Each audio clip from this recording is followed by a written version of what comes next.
Hi there, I'm Emily Perkins and this is The Good Word, a series about books and the people who love them. Coming up on the show, a famous guest drops in to talk about her favourite book. We visit a patriotic book club. We haven't had any freaks yet that we've had to expel. And in our Under the Covers documentary series, Finlay Macdonald reveals the story behind an unforgettable New Zealand tale. I used to have a lot of imaginary characters around me when I was a child, so it came fairly naturally to me, I think, to write something like A Lion in the Meadow. But first, let's bring on our panel, raring to go on this week's book. First up, columnist and journalist Steve Braunius. Hey, Emily. Hi, Steve.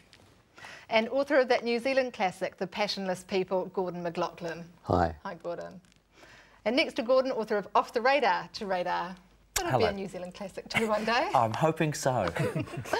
This week's book is the latest from the man many describe as the country's best living novelist, Maurice Gee. Access Road is the 78-year-old Gee's 30th book. Set in West Auckland, it was apparently triggered by a recent trip back to his childhood home. Its female narrator finds the past catching up on her in this vintage Maurice Gee, a page-turner brimming with memories both poignant and ominous. Maurice Gee has suggested in interviews this might be his last book, Steve. What do you reckon? Are you a fan of it? No, I'm not. I think it's a complete mess, really. I think it collapsed into an ungainly heap at the end, and that sort of made me realise that it was always going to be thus.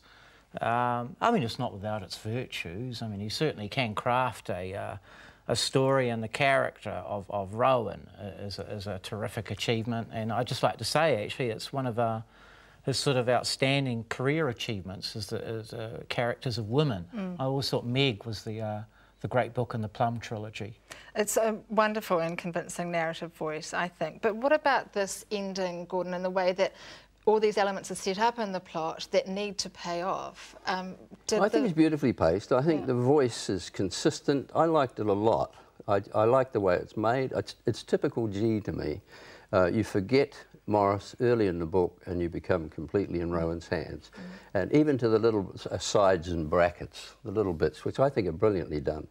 And there is a kind of impending doom about the thing that appealed to me as well. I thought it was very, very well done. He's a craftsman. He's a craftsman.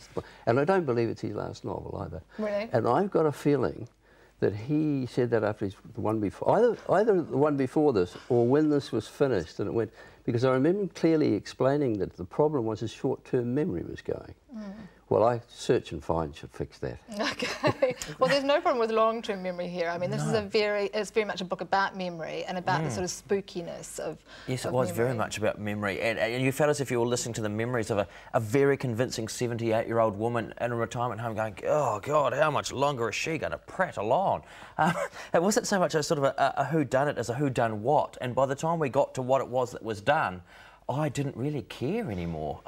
But you only like happy books. No, I don't. I like grim kind of books, but there was just for some reason, I just didn't really want to know what had happened by the time we got there, because you knew something was going to happen. Yeah. And what it was, someone was probably going to die or be raped or whatever it may have been, and I just didn't care. Well, part of the reason for that is that the evil takes the form of this sort of psychopathic character who's very quickly established as a psychopath, and we know that he's going to wreak some kind of havoc. But do you think the plot is where most of the pleasures need to lie in this book, or is it, I mean, for me, a lot of it was in the realist detail and... Well, yeah, well, no, I mean, thank God, no, the pleasure wasn't confined to the plot, because the plot was just silly. But no, I mean, as I say, it does have virtues. The language of it is pretty impressive. He does these lovely similes and metaphors quite early on in the book. Steve, you've said the language is impressive. You said that the structure's done well. You've said that the voice is good. I said the plot was absolutely silly, Gordon. Are you what's listening? actually wrong with it? Look, I said the plot was silly, Gordon. Why? Are you a bit deaf in your old age? I didn't say it was silly. It's silly. You didn't say it was silly. But it is. You said it was a very good voice, a very well constructed novel. But if we're... No, you did. What the hell is going on here? You should. You should say it's a good plot. Yeah. I mean, no, I really don't think the plot matters too much in this book, because I mean, I have to agree with Steve. It ends up in this funny, you know, this big punch-up between three septuagenarians, which is see that coming, couldn't you? Alarmingly ludicrous. Oh, yeah, I think there was an inevitable sort of rolling into doom all the way through the novel, which I thought was very good and very compelling. It took me a lot. Back to the point about language, there's this lovely way in which Rowan describes language, because she's a writer and she is actually writing down the story, as you get this real sense of the power of language both to conjure memory and to control it too. Like, did you find that sort of representation of memory realistic, the way Yeah, I don't know why I'm asking you. You didn't like it. No, Did you find absolutely. it It's a good question. It's it last exit to Loomis, isn't it? You know. Yes. But the thing about the language was it was appropriate for her. It was a perfect voice for her. It wasn't too sophisticated. It had those little asides and brackets, for example. They're very sort of amateurish in a way, but very true. And and from her voice as well, I thoroughly enjoyed it for the fact that for the first time in a long time, I was reading this confident voice of a 78-year-old woman. It doesn't often appear. And for a younger chap such as myself, it was interesting to think of the fact she thinks of her 51-year-old daughter as this young child who still needs to be looked after. And you sort of sit there and think, oh, is that what it's like? You never really progress in your age. So get me to an old folks' home and start listening. Well, if it's anything like that, I'm going to take up knitting so I can have somebody to distract myself.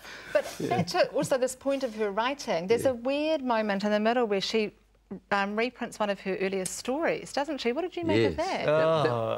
Yeah, a real page turner. I couldn't get out of that one quickly enough. I'd have to agree with that. That seemed to be a complete non sequitur. I don't know why that was there. I thought it was only to demonstrate that she actually couldn't write fiction, but Maurice Gee, as her, was writing this amazing diary. It's pretty subtle, isn't it? I mean, I thought that stuck out. I couldn't understand that. Okay. Didn't understand. All right, final words.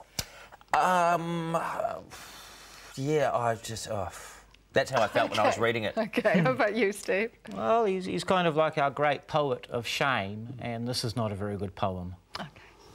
Well, he's been a companion to me most of my life, really, my adult life. I've been reading Maurice, and it'll be.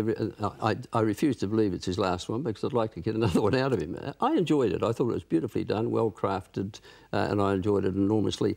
And it had something about the inescapability of people from there. I find the past irretrievable sometimes, but I find it also inescapable. Thank you. Our feature book was Access Road by Maurice Gee, published by Penguin. After the break, a special guest with a special book.